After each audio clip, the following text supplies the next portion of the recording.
good day once again from Washington, D.C. And on behalf of the Africa Center for Strategic Studies, welcome back to the third webinar in our six-part series on artificial intelligence strategy in the security domain. For those of you that did not join us before, my name is Dr. Nate Allen. I'm Associate Professor of Security Studies here at the Africa Center for Strategic Studies and our faculty lead on cyber and emerging technology issues. I will be moderating today's discussion.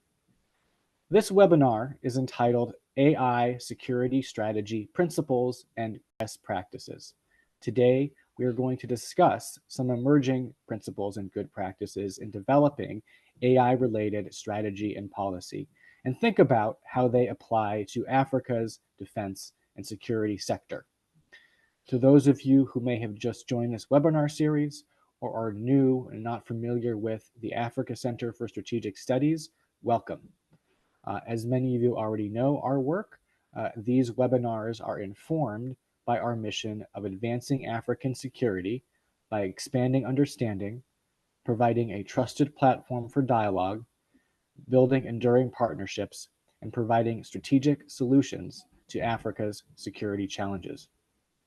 For more information, please visit our website at theafricacenter.org. So before we introduce our panelists, I'd like to take a moment to remind us where we are in the broader series since it's been a couple of weeks. During the first two webinars we did at the end of February, we discussed artificial intelligence opportunities, challenges, and threats. And while there was a lot of rich discussion that occurred during these webinars, if there's one takeaway I'd like to evoke now, it's that AI is already being widely used in Africa in the security sector, especially at the tactical and operational levels. Dozens of African countries, for example, already use AI-enabled smart surveillance and policing platforms in urban centers, or buy unmanned systems that at the very least often use AI to help them navigate and understand their environment. This week, we're going to aim to help you all better understand what those use cases are, and also think about how to fill in what has emerged as a very significant gap that we touched on a few weeks ago. And that is the gap of an overarching security sector AI architecture, strategy, and policy. And in part, this is because, as we find with many emerging technologies, the adoption and growing sophistication of AI is faster than policymakers can keep up. So to help us today and kick off our strategy on emerging AI security strategy and policy good practices, we have two very distinguished panelists with us. Each is an expert on one very important aspect of the topic under discussion today. So first we have my friend and colleague who many of you know well, Dr. Joel Amegboh, who is Assistant Professor of Security Study here with us at the Africa Center for Strategic Studies. He oversees our academic programming on youth peace and security and national security strategy development.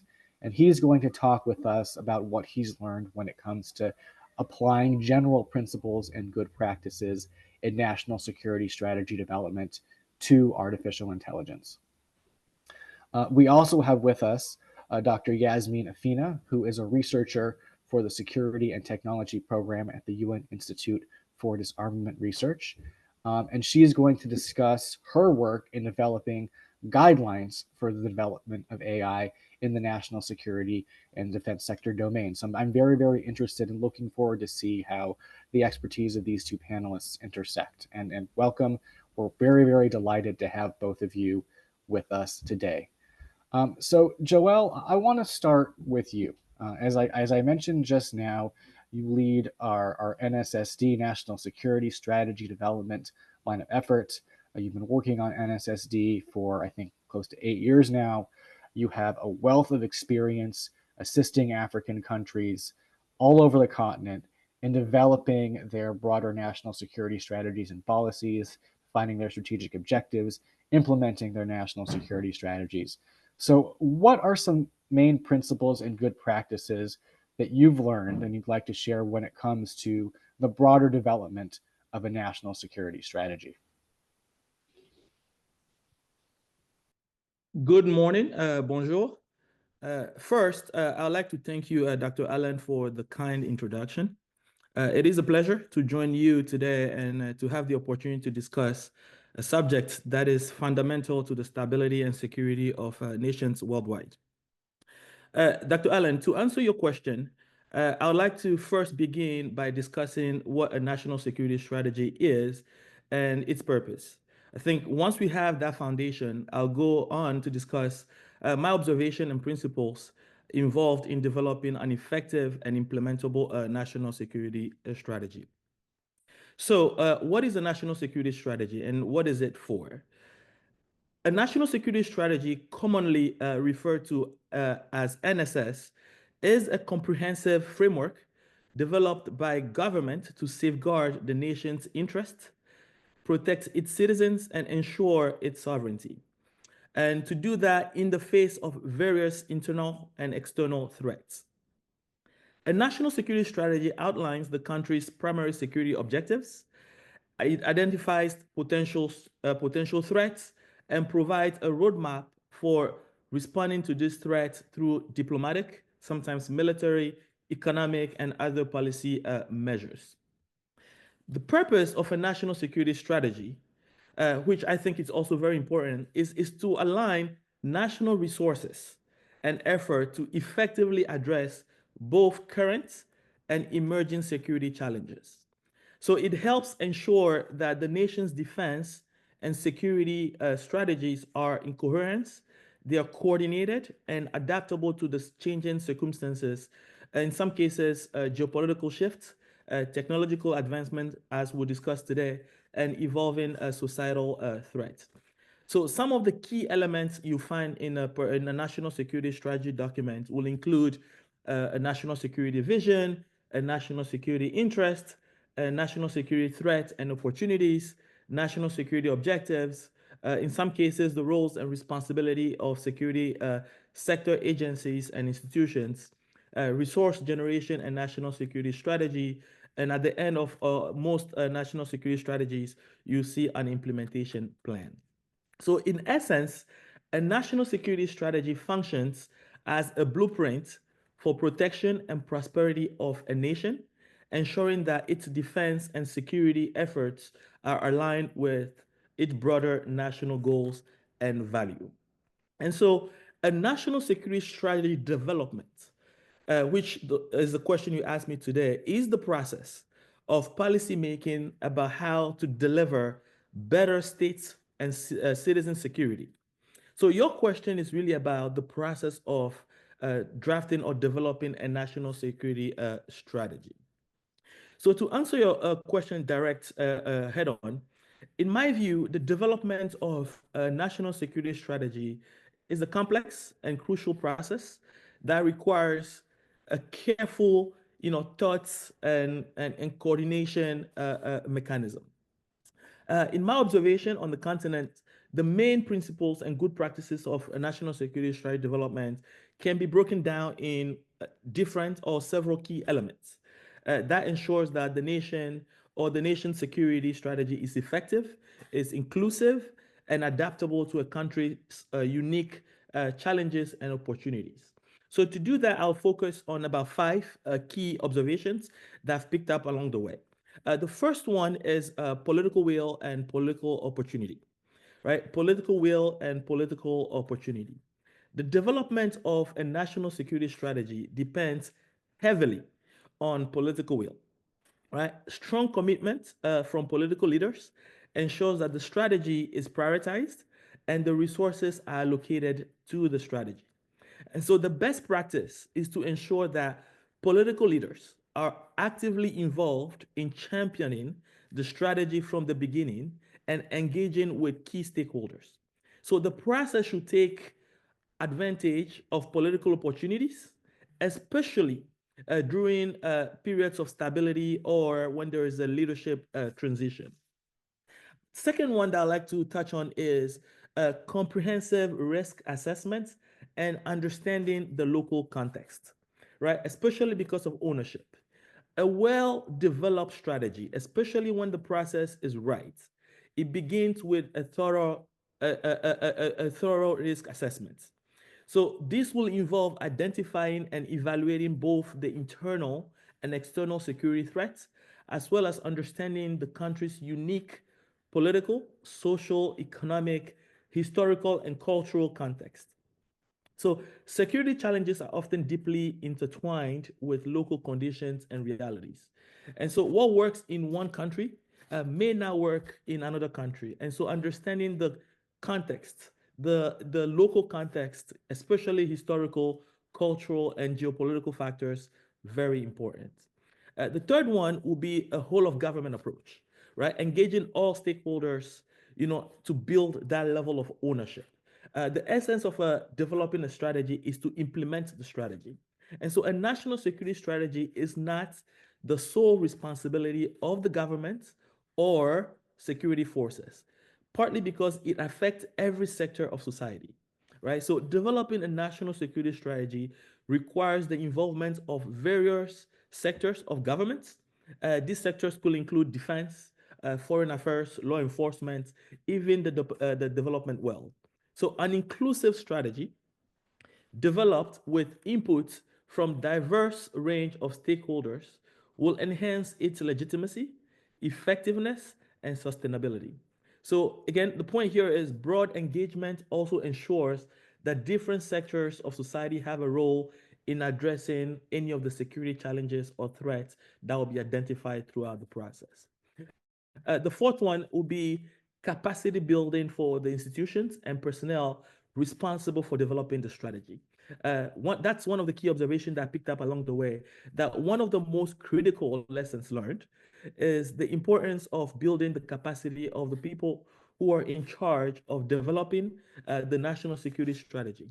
And so strong leadership and skilled personnel are essential to ensuring that the strategy is both effective and adaptable, implementable to the local context and changing security environment. And lastly, I think I would like to touch on the data-driven decision or making data-driven decision making that improves the strategy. So focus on data, right? Data plays a crucial role in improving the national security strategy development process. And so it provides evidence-based insights that helps the drafters of the strategy understand the most or the root causes of security challenges, whether they are political, whether they are economic or social, and it allows them to craft strategies that address these issues in a holistical manner. So effective national security strategies are important and are informed by solid data, whether it's intelligence data or reports or economic data or social trends. So it allows for a smarter decision-making process. It allows for better coordination and a more adaptive response to the evolving security challenges that the drafters may be willing to change. I'll stop here for a moment.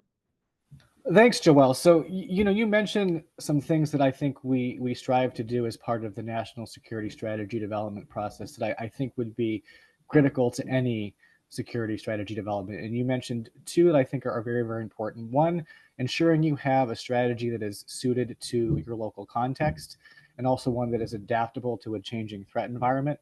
I can imagine that given that, first of all, a lot of the AI tools that a lot of African governments are using are not necessarily going to be developed by Africans, that and also given kind of the very rapidly changing nature and advancement of AI technology, having a strategy that is both suited to local context and adaptable is going to be absolutely crucial. So, I'd like to get your perspective on the broader linkage here between national security strategy development as a whole and the development of policy and strategy of artificial intelligence for security and defense related purposes. In your view, how might some of the principles and good practices you brought up be applied to the development of AI strategy and doctrine? Thank you, Dr. Allen. To answer your question, what I'd like to do is to divide it into two, right? One is really how can AI strategy be integrated into a national security strategy, right? And where does it fit within the broader framework of a national security strategy?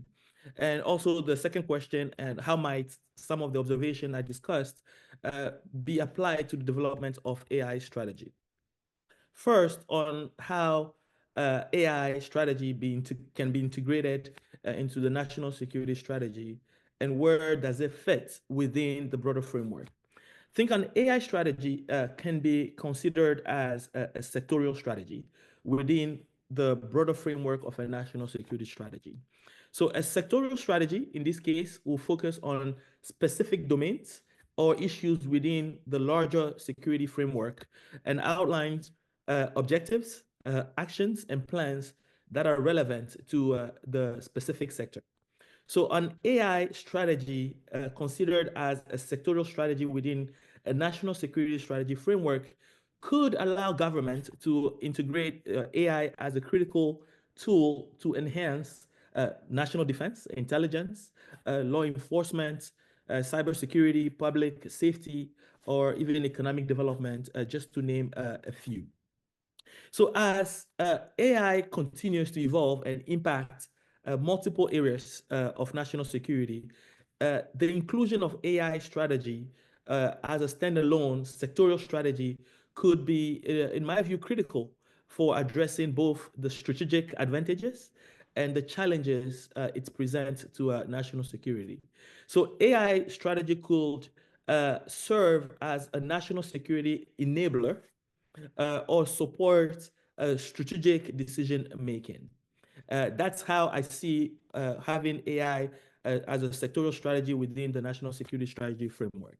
To the second question of how might some of the observations I made be applied to the development of AI strategy, I'll start by saying that to develop an AI strategy, it is essential to apply sort of the same principles and best practices in a thoughtful and structured way. So the first one that I outlined initially was political will and political opportunity. So first, you need a champion, right? A champion AI within a government and leverage political opportunities, right? That political will is fundamental to ensuring that AI strategy development is taken seriously, right? With commitment from top government leadership, and making sure that the best practice will ensure political leaders publicly endorse AI development as a strategic priority, and then you'll need to align that strategy process with the political opportunities, especially when there is, a leadership transition or a national stability, for example. The second one will be the comprehensive assessments that I discussed and the local context that you mentioned. I think the comprehensive assessments or risk assessments, especially when it comes to AI, is vital to identifying the opportunities and the challenges that AI may present, especially in the African context, right? That AI can introduce some transformative benefits, but it also raises, potential risk on the continent, especially when you look at the local context. And those risks could include, job displacements, ethical concerns, privacy issues, and access to technology, for example. So a comprehensive, risk assessment will consider the local economic, social, and political realities, and then we'll also focus on the availability of infrastructure or the educational gap.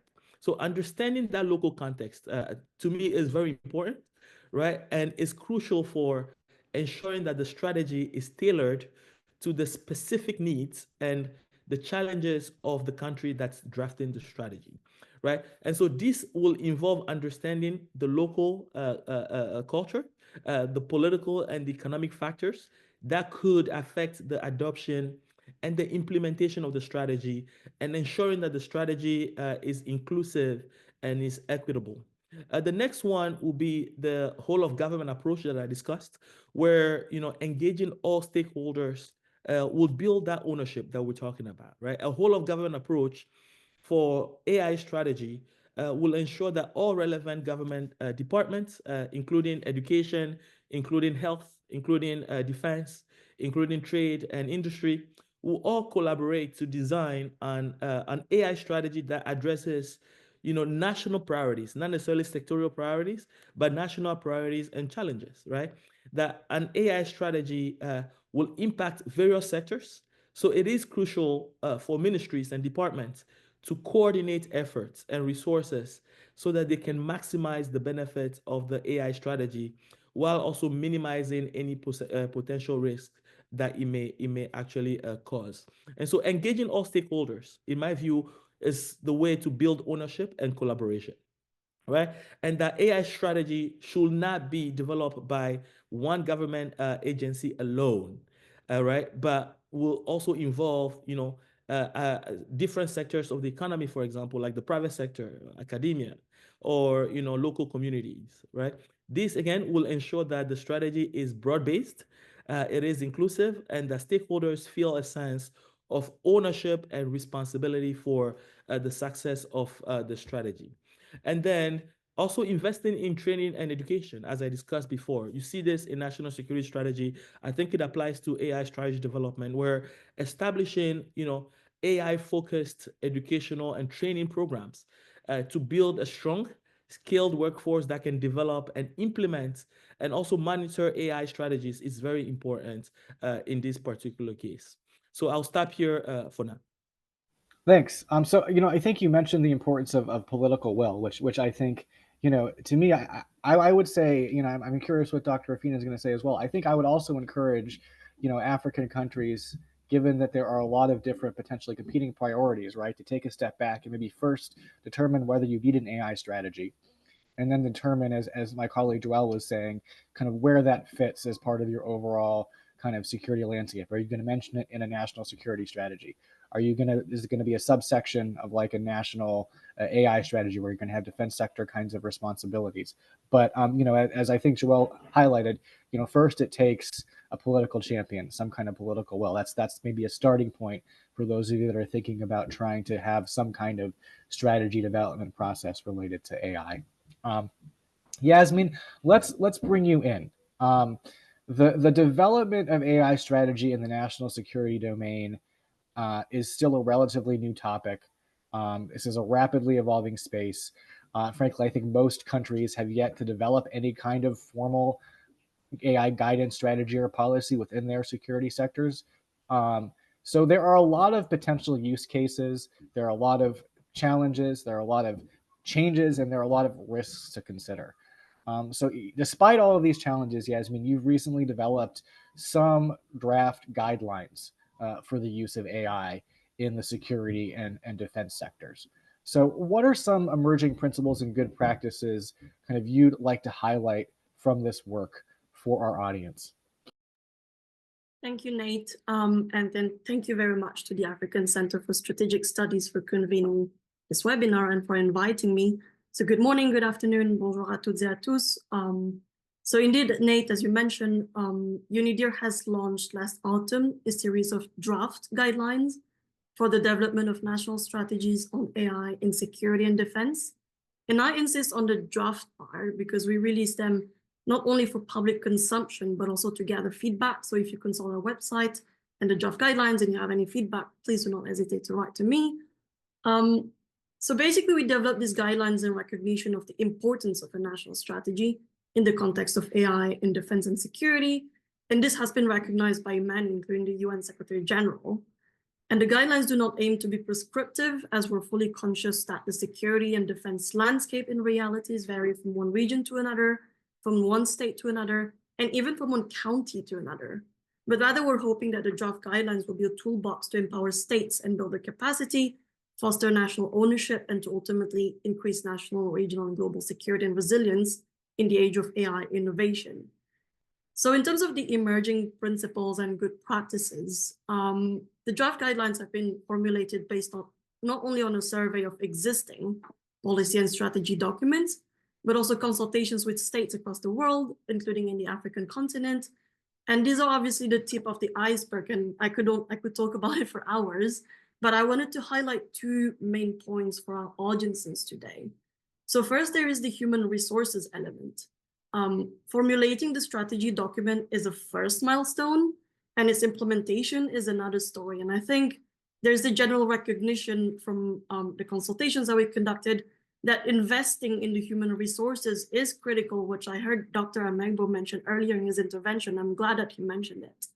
This will not only involve the training and retention of AI talent, but also capacity building and awareness raising of developers on the ethical, legal, and operational standards, considerations, and obligations relevant to the context of defense and security. There is also the need for capacity building, upskilling, and awareness raising of users and regulatory entities. Resources must be mobilized to ensure that all personnel using AI systems in defense and security and those overseeing such use receive the adequate training not only on the functionality and parameters of the systems, but also the technical limitations of the systems that are being used, as well as the relevant legal and ethical considerations. And in order to mobilize those resources, you need a basis, and you need to make a case for it, whether it's in parliament or whatever national body will authorize the budget that is required. And so it's important that such needs are reflected in the strategy document. And then second, there is also the general understanding that the development, formulation, adoption, and implementation of a national strategy on AI and defense and security do not exclusively rest on strategic and operational considerations. And of course, these are important, but there is also the increasing acknowledgement, including from officials from the African continent in our consultations, on the importance of ethics and international law. So with regards to international law in defense and security, you would look at international humanitarian law or the law of armed conflict, of course, but also international human rights law and even regional human rights frameworks, such as, for example, the African Charter on Human and People's Rights in the African context. And this is important due to the legally binding nature of these legal frameworks and the responsibility of states in respecting and ensuring respect. And then second, ethics are also important, notably with regards to issues that may arise from biases. So for instance, AI technologies to assist with law enforcement may be trained on historical policing data. And in cases where historical policing data may be heavily racially biased, this is something that can be highly problematic and should thus be considered and could be even institutionalized, so to speak, with regards to addressing and developing solutions in a strategy document. And again, I could talk about it for ages, but these are the two main points that I wanted to introduce to our audience today. No, thank you very, very much. And I'd just like to kind of foot stomp on two things that I think are not, that Yasmin mentioned, I think are not widely understood by non-AI experts, that I think are definitely big considerations for African countries as they think about developing AI strategies. First, the actual use of a lot of AI tools, as Yasmin mentioned, is actually fairly resource intensive, both in terms of the capacity you need in terms of training individual people on AI and machine learning tools and techniques, but also the data requirements, right? You need to develop data that AI can use that is well suited to your country and your context. You need to, there are technical considerations that like can result in unknowable or biased kinds of results. So it's not necessarily an inexpensive endeavor.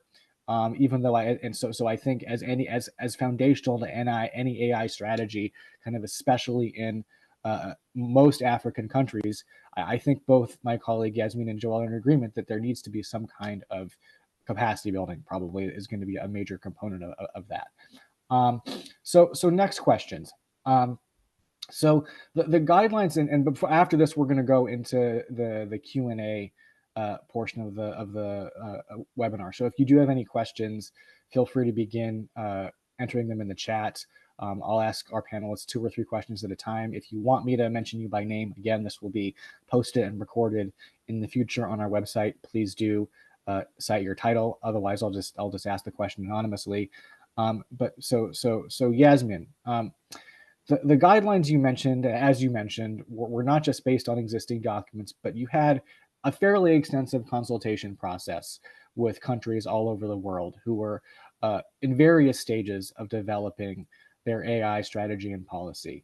And I'd like, are there any particularly good examples or cases of you like to highlight of countries developing AI policy strategy and doctrine for military or security purposes that you can highlight for our audiences?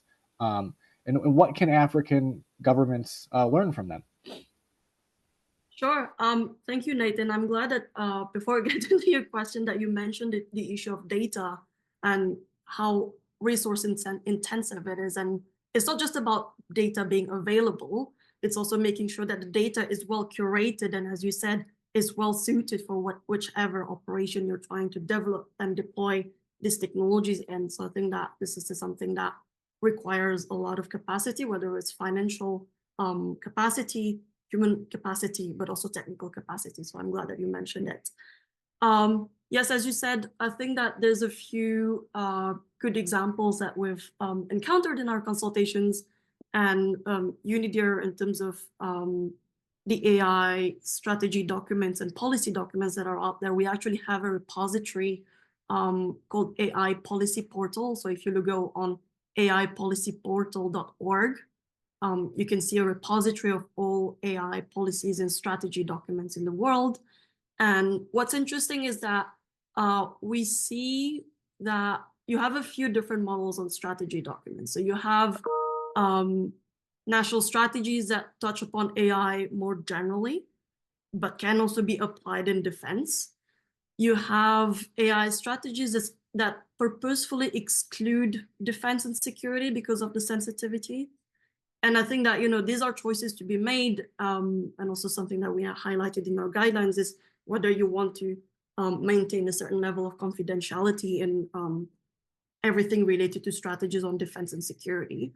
And then you have an AI policy and strategies that are specifically dedicated to military applications. So for example, that is the case of France, who adopted their first national strategy in 2019 on military, and then they recently have the second iteration of it.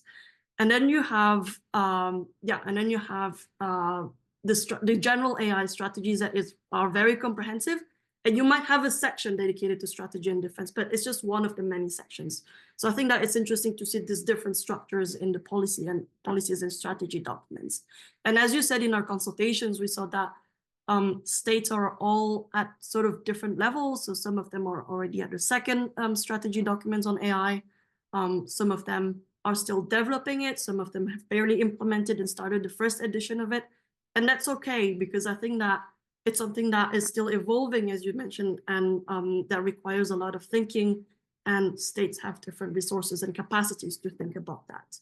And I think what's interesting as well is that seeing across these different sort of stages, I don't want to say maturity, but rather these different stages in the life cycle of a strategy, there is this sort of agreement on the value of internal and also external engagement and consultations. And I think that also echoes a lot of what Dr. Amegboh has mentioned earlier.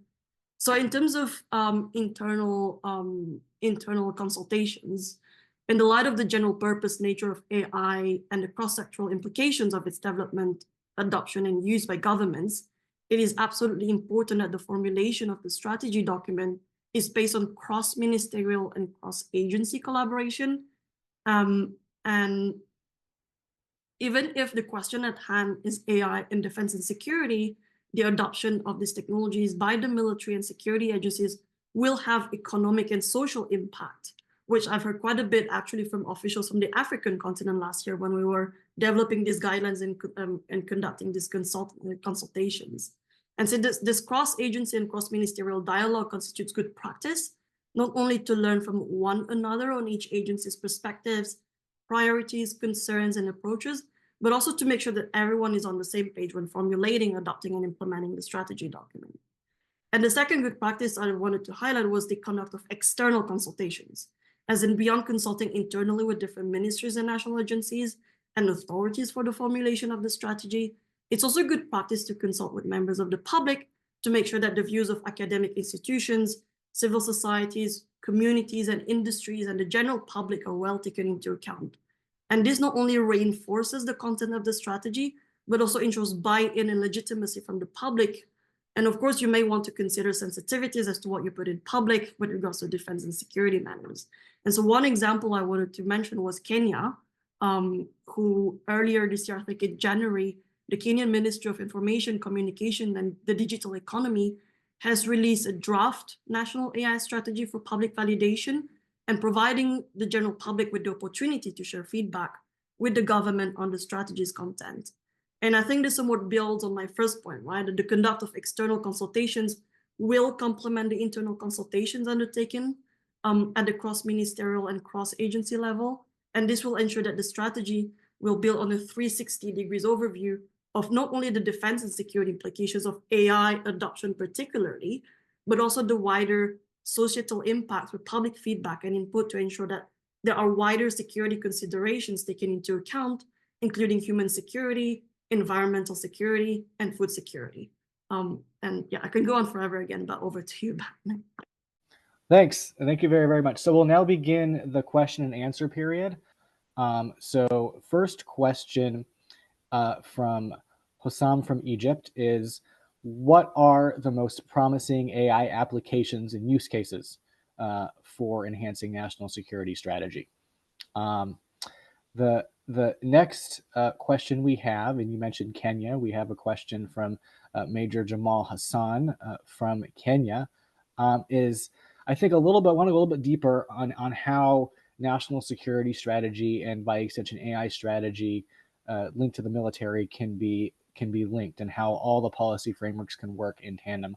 Joel and Yasmin, I know you both hit on that topic, so I think maybe if both of you could maybe talk a little bit about what factors you see as motivating, say, the decision for having AI as a subset of a broader national security strategy versus having a broader AI strategy with a national security component. Like, if you have any sense of like what motivates those kinds of decisions, and maybe what might be most useful, or if there is a most useful way to approach it, or how it might vary on context. If you have any ideas or thoughts or considerations there.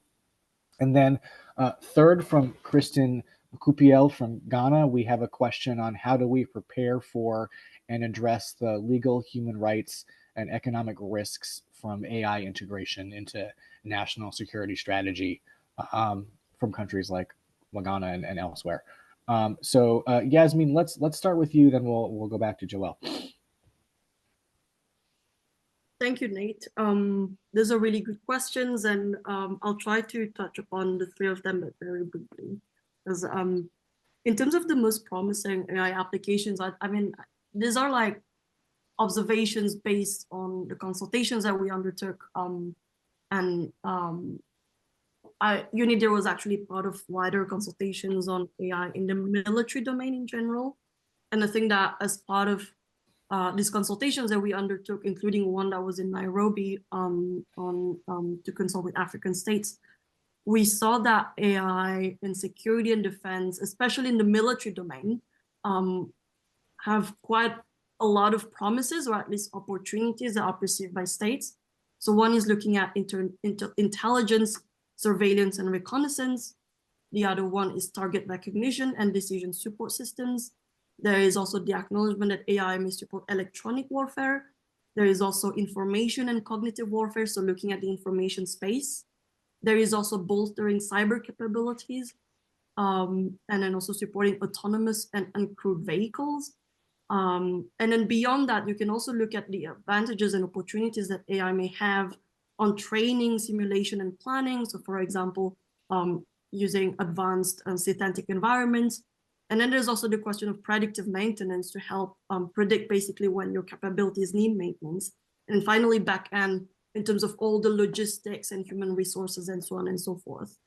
In terms of the sort of, I would say, the interplay between all the sort of strategy documents, I think it really depends on one state from another, like based on my interactions with states over the past year.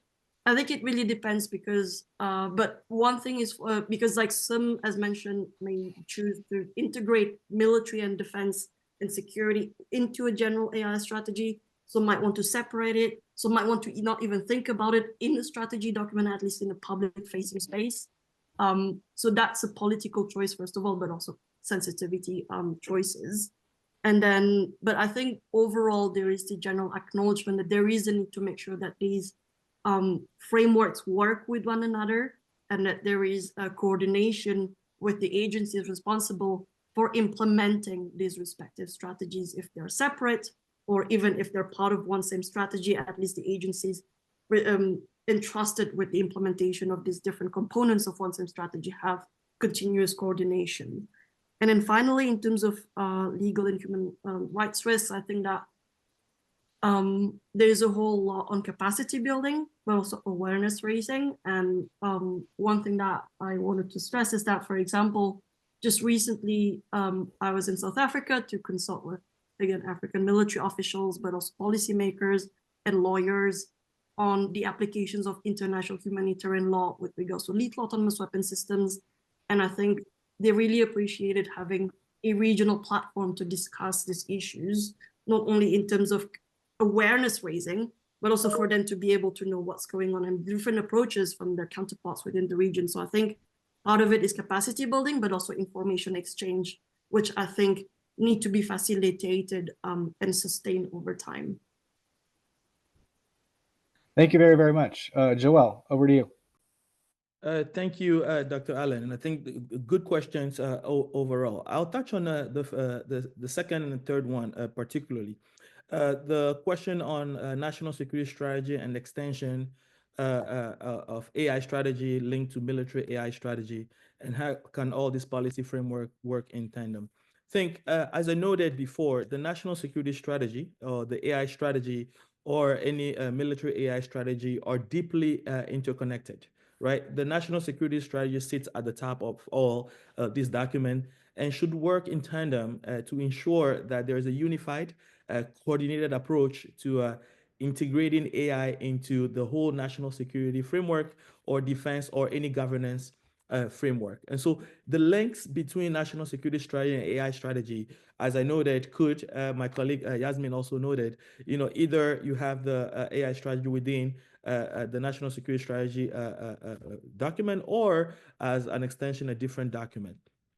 The national security strategy, as I noted, is a comprehensive document that is outlining a country's strategic priorities for ensuring its security, and both domestically and internationally, right? So it usually covers economic, it covers the military, it covers the political and social aspects of security. And so the AI strategy, on the other hand, is part of the broader national security strategy, right? And so it specifically focuses on how AI technologies could be integrated into key sectors, right? Including, again, national security, national defense, governance, or public service. So in general, the NSS usually includes, as I noted, defense and military objectives, which will inform, which will be informed by and also contribute to the military strategic needs, right? So the military AI strategy will be a specialized component of the broader national security strategy that is aimed at ensuring that the AI serves the military's operational and tactical needs, while also aligning with a national defense priority. So basically what it means is the national security strategy will sit at the top. You'll have the national defense strategy, and then under that you can have the national AI military strategy. On the question, on the third question, I think one way to answer that question is focusing on the whole of government approach, right? Engaging all stakeholders, as I noted, will build ownership of the strategy itself.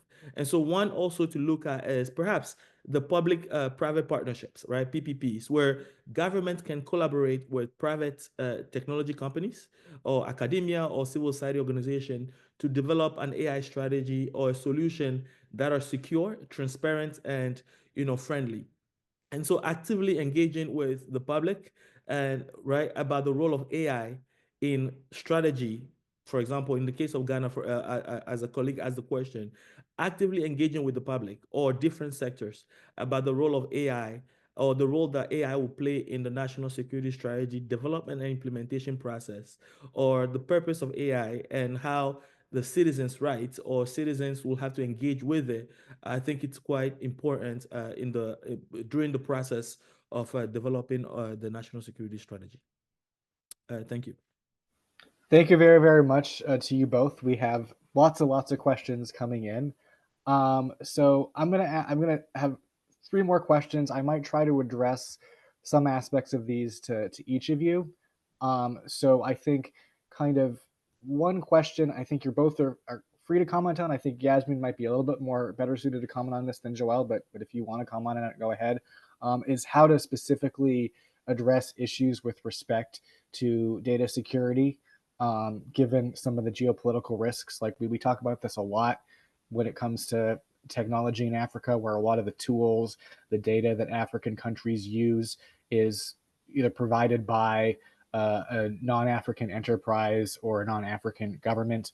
This is also likely to be the case to some extent with artificial intelligence. So I guess a two-part question here would be: number one, how to limit those risks, and maybe to what extent can African countries indigenize the production of kind of AI tools, architectures, and use cases? I think that's a really interesting and important question.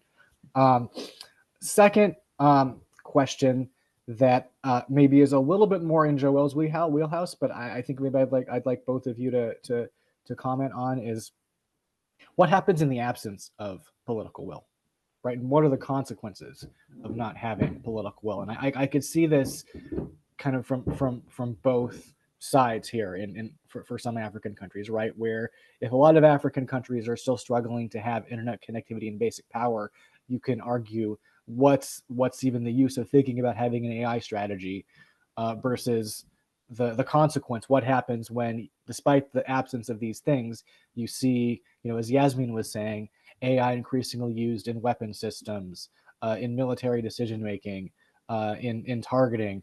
So what are some of the consequences of not getting the political will to maybe develop an AI strategy and letting kind of AI develop maybe without any kind of overarching strategic or policy framework? And then I think the third question we have is which country in Africa can be seen going the farthest towards implementation of AI, either within its defense and security sector or within its national security strategy. So I'd like to split that in 2 parts I think are relevant for both of you. So Yasmin, are there any particularly African kind of either strategies or use cases of AI that kind of you'd like to recognize and highlight as a particularly sophisticated and interesting use of artificial intelligence in the security sector? Joelle, when it comes to the development of national security strategy, what countries do you think have good practices or done things you think are worthy of emulation? So we're going to start with you, Joelle, then we'll go to Yasmin.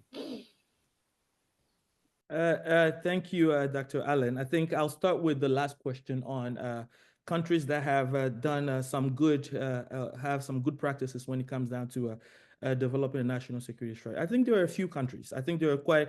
In fact, it's better not to even name countries. The way to proceed with that is countries that have go back to the issue of political will and political opportunity. Right. So political will is, when you have leaders involved or giving you the ability to actually go ahead and draft the document. Of course, political opportunity is when the drafters or people within the society seize on an opportunity to begin the process of drafting the strategy. And I think country sits, within those two. Where you have some countries that started because of political will. There's a change of government. And so the leader comes in and decides that they need a national security strategy, an overarching national security strategy to chart the path towards a new governance system. And political opportunities often happen when, leaders or, technocrat or bureaucrat within the system then see an opportunity and then they convey the message to the political leaders to begin the process of drafting a strategy. And I think countries are in many different spaces with that. I think one particular country that comes to mind will be Zambia for me, partly because we've seen a change in leadership in Zambia, and the leadership in that country decided to go ahead and draft the national security strategy. And so there was a strong political will behind the whole process. And, as I noted, some of the principles that I enumerated before, when you use that as a checklist to see if, they had all those elements, then one can argue that, yes, in the case of Zambia, perhaps it worked very well in their scenario. They had political will to begin with, right? They had, political will. They had a comprehensive risk assessment and understanding of the local context, especially because of ownership. I think to answer that question squarely, I think countries that have, been able to draft a strategy that's not only sitting on the shelf, that's implementable, often would do it with a focus on ownership, that they own the process, owning the process, that the people who are, the people who are drafting it and the people who are going to implement it are from the country, are the ones leading the charge, and that any external actor or any support is coming really just to help the process, not necessarily to draft the strategy. So that's to answer that question. On the second question of, in the absence of political will, could we still talk about security? I think that's a very interesting one. And I agree that AI, can have a significant impact on, alternative security, even in the absence of, a strong, I wouldn't say complete zero political will. I would say in the absence of a strong political will in the development of a national security strategy or alternative or national AI strategy. And so alternative security, if I'm correct, in this case, will refer to a non-state driven security initiative that will include community-based security or private security, private sector driven security, and or regional or transnational security collaboration, if that's correct. And so these alternative security frameworks can function effectively by leveraging AI technologies to address gaps in traditional state security mechanisms, particularly when it comes to an environment where there's weak governance or political instability, right? So we can talk about enhancing community-based, security systems. We can talk about private sector driven security initiatives. We can talk about the role of regional and transnational security cooperation. We can talk about humanitarian and development-oriented security approaches, right? Where in the context of insecurity or due to weak governance in a particular area or ongoing conflict, AI-driven technologies can improve humanitarian assistance, for example, or crisis management efforts, right? Or in AI-based tools can analyze, for example, the root causes of conflicts and recommend some of the solution, for example, right? We can also talk about improving data-driven decision and making, especially in informal security structures, often in conflict zones. So looking at AI, crisis mapping, for example, right, where AI can enhance the crisis mapping efforts, analyzing various data sources, for example, geospatial data, social media data, or local reports. And to the question, there was a question also in the chat about anti-corruption, where AI as a tool can also help in anti-corruption or strengthening security governance or governance generally. So AI can help to detect corruption patterns, right, in defense spending, for example, in procurement or in law enforcement activities, right? And so those are some of the ways I see AI serving as a tool in the absence of political will to actually draft a national security strategy or a national AI strategy. Over. Thank you very, very much. Yasmin, over to you. One, I'd like to kind of, we had a very similar question to the question about sort of limiting AI dependence and vulnerability and sovereignty concerns. I'd like to highlight too that it's from Abu Bakar Isaka, who's the president of the Cybersecurity Experts Association, and he points out that many AI security systems depend on foreign technology, cloud services, external AI models. So how can we ensure, again, and a lot of concern that among kind of AI dependency and backdoors or cybersecurity vulnerabilities. So I think that is a particular interest to our audience. Yasmin, if you'd like to take a swing at that question. Sure. Thank you, Nate. Those are really good questions, and honestly, I'm really enjoying it very much. So thank you for that.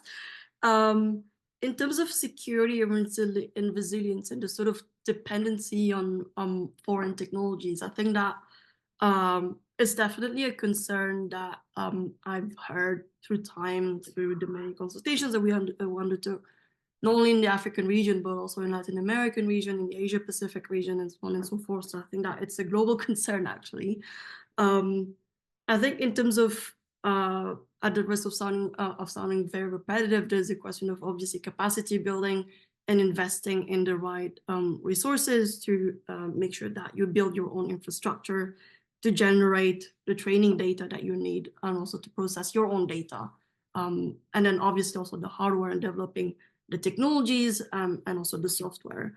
But beyond that, I think that tying it to the strategic national strategy document, I think that it is all tied obviously to political will, and I'm going to come back to it in terms of the absence of political will, in terms of how you can address these issues through a strategy. So one is to have robust procurement guidelines and making sure that your strategy does outline how exactly you're going to approach procurement, including foreign procurement for such sensitive technologies.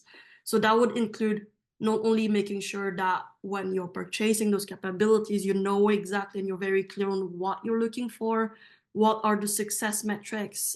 You should also ask what are the results of the training, testing, and evaluation of these technologies? How have they been tested? What kind of data have they been tested on? And so on and so forth. And also obviously the limitations of the technology. So these all need to be transparent. And these should all be reflected in the procurement requirements. And then also in terms of your own capacity, once you've procured the technology, your capacity to conduct local acceptance tests. So conducting your own testing and evaluation and making sure that, even though the state or the company that you're procuring the technology from is providing you reassurances and the data that is needed to reassure you that the technology is indeed reliable and responsible, you need to also make sure that you have your own capacity to test it, especially with regards to local context, local security realities, the local landscape, the local demographic realities. So these are all really important. And the second bit as to how you can address it through a strategy document is to make sure that you have a good plan on resilience and preparedness, because I think that that's also the question that I saw in the chat, that the question that was raised. And I think that there's interest in knowing then, how do you make sure that you are resilient and you're prepared against potential interference, including from foreign, but also, I guess, one of the concerns that I've heard is also interference from non-state armed groups. So I think that the strategy would also need to have specific provisions on resilience and preparedness. So that includes a plan for emergency responses based on your risk assessments. And these risks and the potential implications should take into account at the national level, subnational level, regional level, and international level, and all the actors that are involved. You may also consider the establishment of an emergency response team that will be clear on what to do based on what happens. And obviously that entails a clear distributions of roles and responsibilities. And then again, capacity building of those actors that are involved. And also I think regular risk assessments and risk mitigation, because risks and the landscape of risk evolve through time and evolve through geography. So I think that's also something that needs to be updated on a regular basis. And then again, those are all policy choices. And I think that leads nicely to the question of what happens in the absence of political will. And I think the question then is, can you afford actually not having any political will with regards to addressing AI in defense and security? That would depend obviously on your own risk assessments, but also, I guess also a sort of cost, risks on the costs. So would it be more costly for you to develop a national strategy document, or would it be more costly for you to address issues post facto if you do not have a strategy document? So that's also something that to consider, and whether dealing with the consequences may be more beneficial than as an afterthought rather than something that you would prepare ahead of time. And I think that another concern that I heard in terms of why it's important that you have some political will and at least reflect on these issues is that there are concerns by a number of states on global majority countries being used as testing grounds for sensitive technologies, especially by other states and also from industries. So I think that's also something that states will want to be prepared against. And then finally, to your question on particular African use cases where things might have worked well, I think this is something that I heard a few weeks ago, and I thought was really interesting, and I also found some more information online after I heard about it, is the use of AI for early detection and responses in the Gulf of Guinea in efforts for counter piracy. And what was really interesting is that apparently this is really working really well in terms of counter piracy efforts, not only in terms of security and quashing the threat of piracy, but also to foster interstate sub-regional cooperation. Because from what I heard is that based on these shared intelligence and these shared capabilities, then there is a very clear and robust relationship and cooperation between states around the Gulf of Guinea to make sure that they make the most out of these technologies, and then they can respond properly to the threat of piracy. So I think that is something that I found really interesting and as a use case of something successful, and also shows the value of thinking about beyond the strategic level at the policy side, what it means to cooperate at the regional level. Thanks both. Excellent answers. We have questions continuing to pour in. So one question we had, both two similar questions. One we had from Matthias Sa in Benin was comment éviter ou limiter les effets des préjugés. That basically, similar. That basically means looking at, I think, issues of like bias, which I actually think it's a pretty important technical issue that I think maybe might develop some further elaboration for our audience. We have a similar question to you that talks about when you mentioned, Dr. Afina, the risks of data corruption and lack of information in AI systems, and how governments can ensure AI security systems remain reliable and tamper-proof. So I think it would be helpful to talk a little bit about the issues of reliability and bias within AI systems, and understand that on a technical level, why this is an issue. It's not just like that they are inherent, that the data you put in is the data you get out. That a system trained, for example, in kind of to identify tanks or ships or whatever in the Arctic might not work in the Gulf of Guinea, for example. So I'd be curious for kind of, your assessment of how African countries, given that they're using a lot of foreignly imported AI tech, can maybe limit some of the risks from a technical concern, but an important technical concern of like bias and reliability. Dr. Amegboh, we have a question kind of directed at you concerning the increasing role, given the increasing role of AI in national security.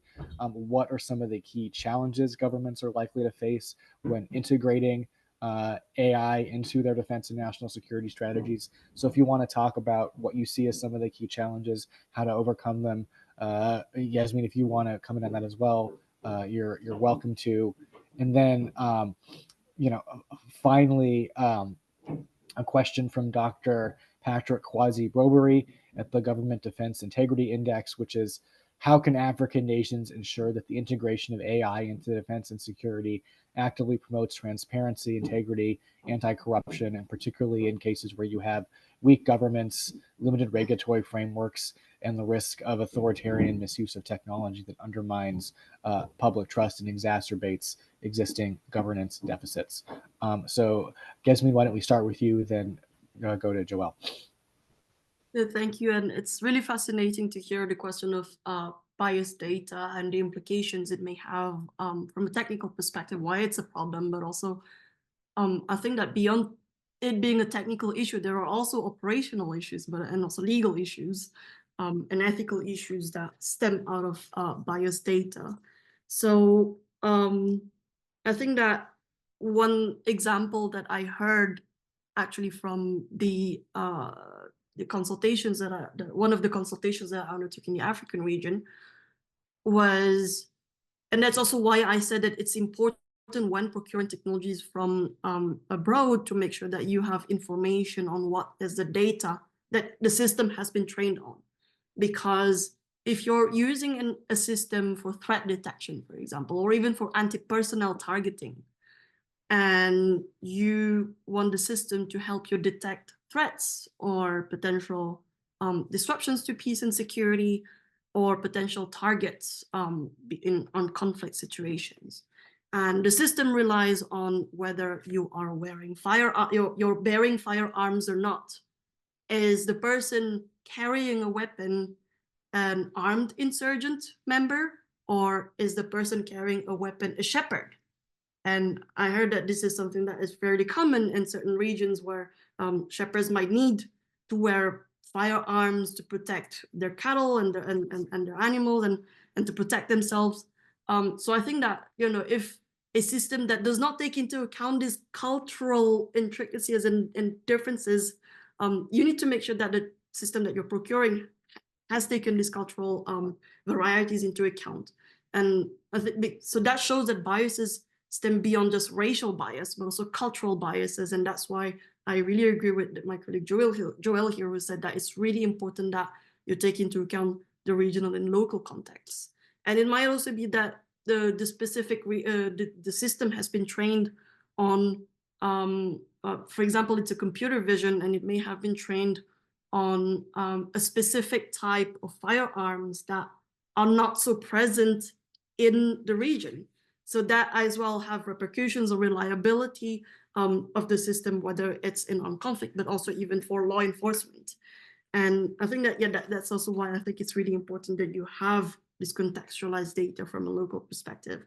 But then again, one of the concerns that I heard was, is there even such data when especially a lot of states, not only in the African region, but also Asia Pacific and Latin America and Caribbean, are still undergoing through digital transformation? And they might not even have that data in the first place. So there is this need to build local training data and also testing data to make sure that when you're procuring those systems, you take into account those cultural differences. So I think that I wanted to mainly mention that. And then regarding reliability on a more general basis, like sort of zooming out of biased data, I think that sort of also shows the importance of, first of all, making sure that you have auditing solutions to make sure that your technology is still reliable. Because when you're procuring this a specific technology at a certain point in time, it might not be as reliable later on. And especially for machine learning based technologies where the system might learn new things, its performance might be affected. So you need to make sure that you keep an eye on its performance and you're able to take it out of operations for retesting and recalibration if needs be before you redeploy it back into the battlefield in case of warfare, for example. But for that, you need, I think that it's one thing to act when you see that the system is not acting as you would expect it to. But then there's also, there are solutions that are out there to make sure that they are continuously monitoring the code and the algorithm to make sure that you can actually preempt those changes in the performance of the technology. So I think that investing in this kind of technologies and these solutions is important, but then again, that requires a lot of financial resources, human resources, and technical resources. And then finally, there's also the question of, but knowing when your technology has reached the end of its life cycle, right? Like once you've procured it, once you've used it and you see that it's not working anymore, is it worth keeping it? Is it worth just keeping it and modifying it and then eventually redeploying it? Or does it just mean that it's getting close to its expiry? So it's really important that states think about specific metrics and evaluation criteria to make sure to sort of evaluate whether these technologies are still fit for purpose. So I think that it adds to this sort of whole question on security and resilience. And I'm going to stop here because I know that I spoke a lot. No, we're learning a lot. Joel, come on in. No, thank you so much, Dr. Allen, and thank you, Afina, for your response. I think when it comes to strategy development generally and how to, fit in AI into national security strategies, I see a number of challenges that government may face or may push back on. A few of them will include political and institutional challenges. We can look at the social and ethical implications. We can look at the technological and operational challenges, the human capital and expertise shortages, and also the ethical and legal challenges. I think Afina has done a great job talking about the technological and operational challenges, the ethical and legal challenges. Both of us talked about the human capital and expertise shortage.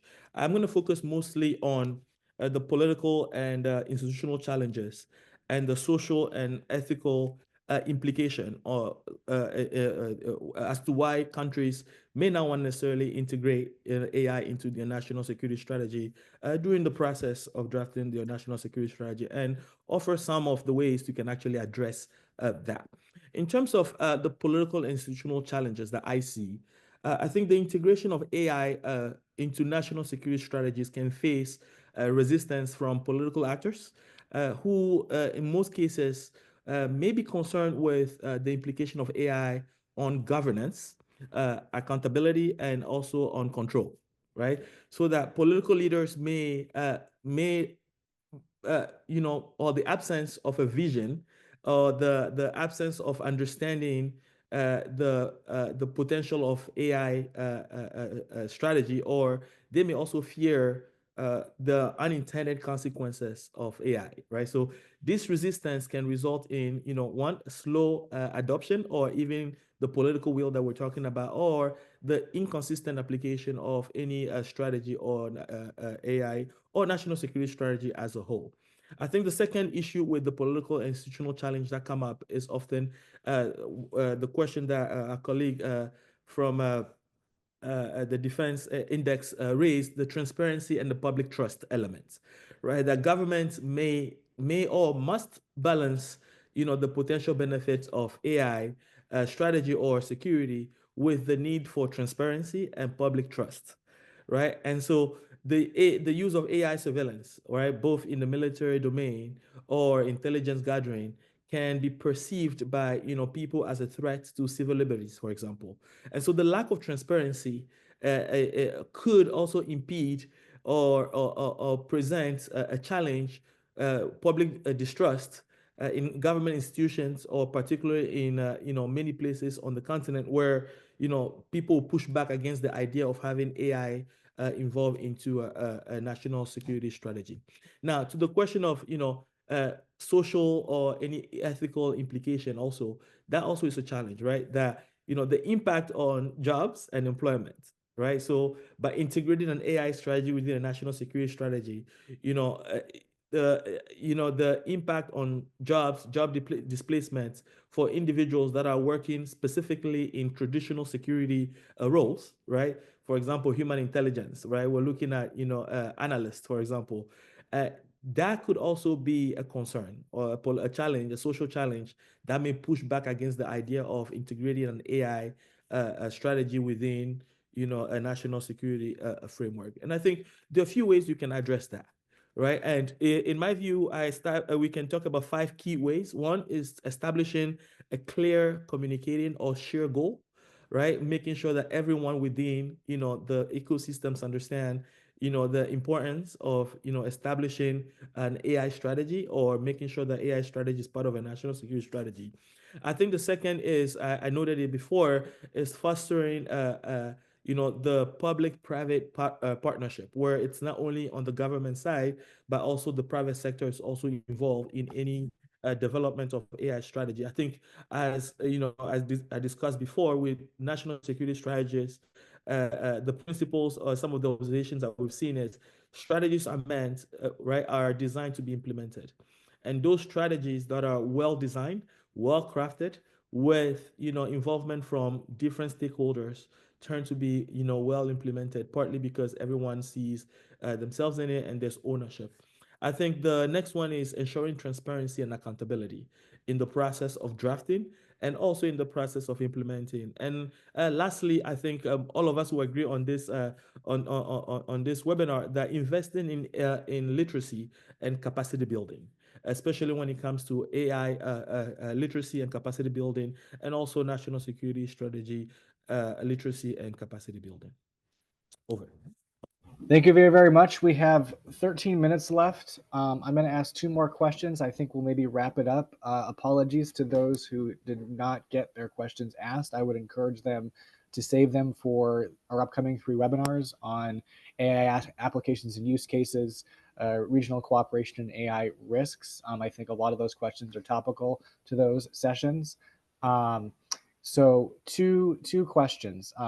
One from Colonel Fanaka Chidakawa from Zambia, which observes kind of, again, the question of how do you choose between having a general AI strategy versus one in detail in AI defense and security, and then observing, and I think this is the case for a lot of countries, that there are a number of African countries like Zambia who now have a general AI strategy, but they don't mention defense and security for a variety of reasons. So what legal and policy options are there? I think a question of how do you get to that point where there maybe is some kind of political will to getting some kind of policy and strategy guidance for the security sector on the use of AI, I think would be very useful for our colleagues that are trying to think about that. I think that's more a Joel question than a Yasmin question, but you're both are free to answer that. And then kind of a final question, I think this is very important, right? Like many emerging technologies, AI is not an exclusively military technology. It is a general purpose technology that, as we kind of talked about in the first webinar, has a wide range of political, economic, and social implications. The expertise on how to use AI and AI systems is not exclusive to or even predominantly within the defense sector. So I guess the question then is, given the importance, given this, and given the importance, therefore, of collaboration between governments and the private sector and academia, what are some good practices for ensuring effective stakeholder engagement in the development, implementation of AI security policies and strategies in the defense sector? I think kind of both of you can answer this. Let's start with Joel, then we'll conclude with Yasmin. No, thank you, Dr. Ellen. To the first question of, the way to answer that is what we've seen, my observation or observation of most of us that are working in the field of national security strategy development across the continent is that not too many countries have their national security strategies developed yet. Let's start there.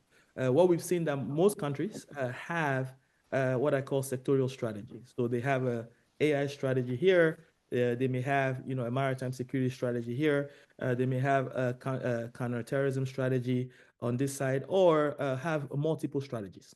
What they don't have necessarily is an overarching national security strategy. And I think that's where the challenge starts. How do you begin to integrate all these strategies, making sure that all government agencies are also involved in the implementation of any given strategy? And this is where the importance of having an overarching national security strategy comes in.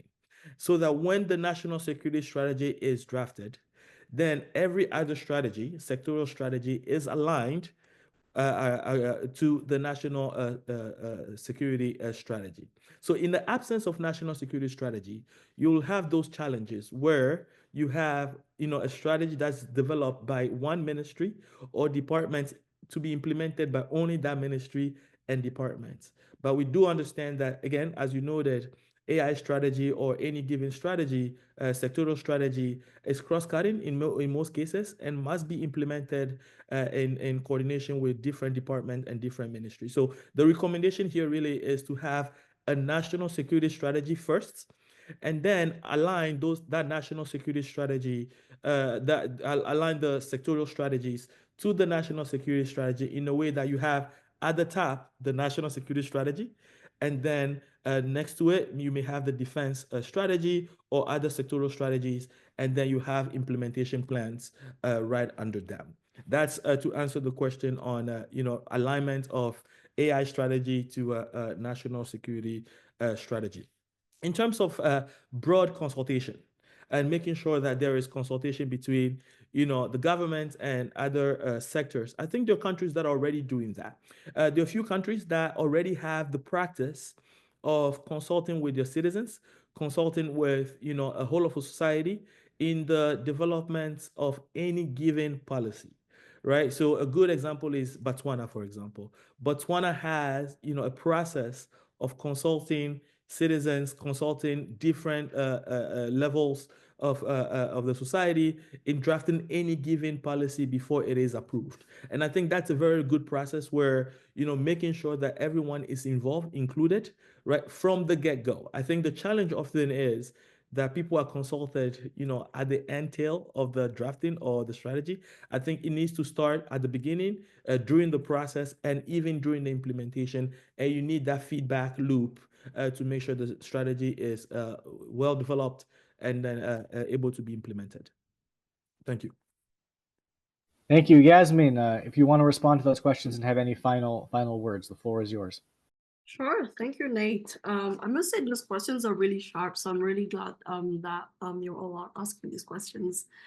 So I'll try to sort of have to address both questions. So in terms of first, when specific states are deciding not to include defense and security for various reasons in their general national AI strategy, it can mean two things. One is that it's purposefully excluded because it is sensitive, or it can also be going with the assumption that the general AI strategy will also apply in defense. And I think that that's the case, for example, for a few countries who are going with the assumption that the general AI strategy will also apply its principles on defense and security. But when it comes to if it's being excluded, obviously, what are the sort of different options and other legal or in the policy perspectives if there is no mention on defense and security that is explicit in the strategy documents? At least from an armed conflict perspective, if the systems are, these technologies are being developed, deployed, and used in the military domain, there are specific legal frameworks that apply in the context of armed conflict, both that are interstate, but also between state and non-state armed groups.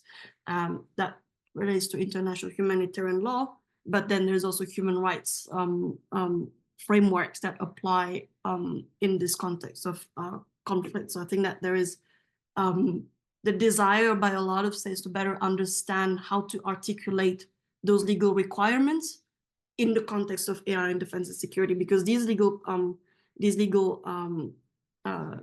frameworks are not necessarily targeted at AI specifically, but can apply and should apply in certain cases on AI and defense and security.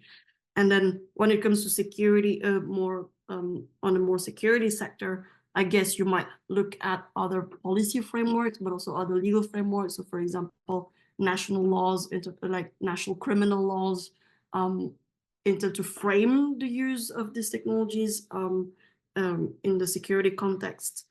And then finally, on the question of dual use technologies, because I think that's the million-dollar question that everyone is asking at the moment, and how to manage that through effective public-private partnerships.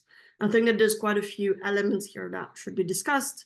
So first is related to, you need a clear framework around which you're operating and you're engaging with these industries, if you are from states or vice versa. So for example, if you're engaging with states specifically on procurement and you want to make sure that your technologies are safely used, and you might want to, for example, procure as well technologies that might not have initially been developed for military purposes, but you want to use them for military purposes. So that often happens, for example, in the medical sector, where, for example, you might have X-ray technologies that might be developed for medical purposes, but then militaries might want to procure it for their own defense purposes.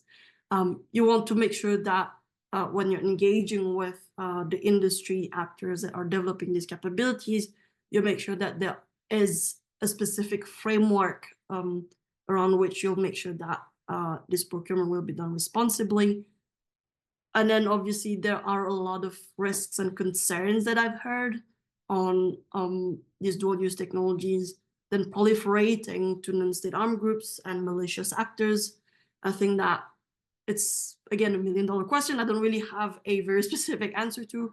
A lot of people are thinking, for example, on looking at licensing. Some others are looking at existing models of expert controls, but obviously taking into account the fact that AI is intangible and the point of access to AI technologies is much lower than other kinds of sensitive technologies that are out there. So I think that not only you will need to make sure that you have a very specific framework in the engagement with industries, but also in procuring those technologies and making sure that you'll take into account proliferation risks.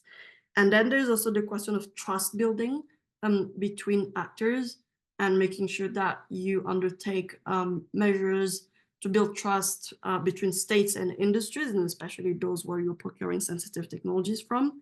And then finally, some of the sort of open questions, I would say, not really answers, but other open questions that are out there, is beyond the dual-use nature of technologies, there's also the question of the dual-use nature of data.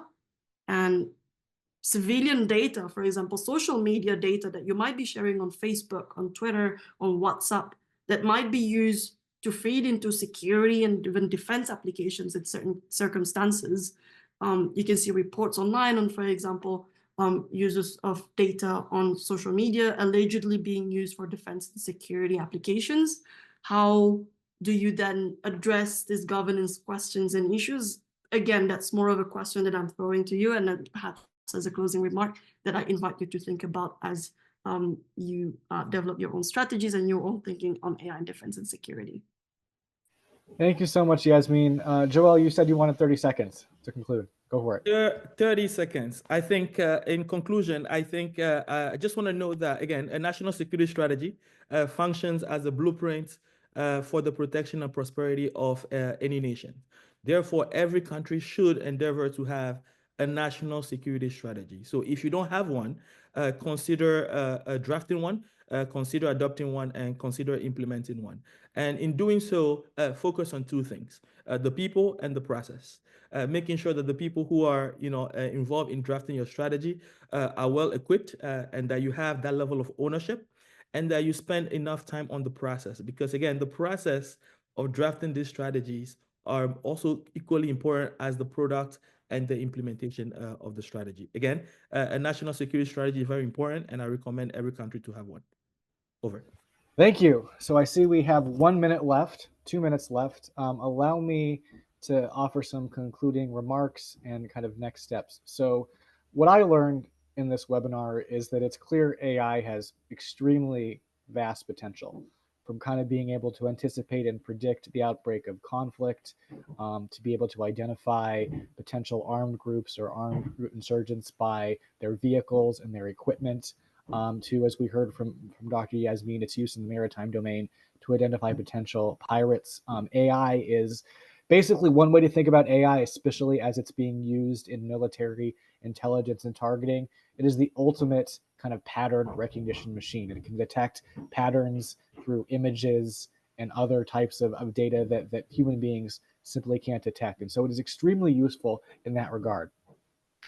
Nevertheless, it's not like developing your own national AI system for data gathering or intelligence collecting or targeting is as simple as plug and play.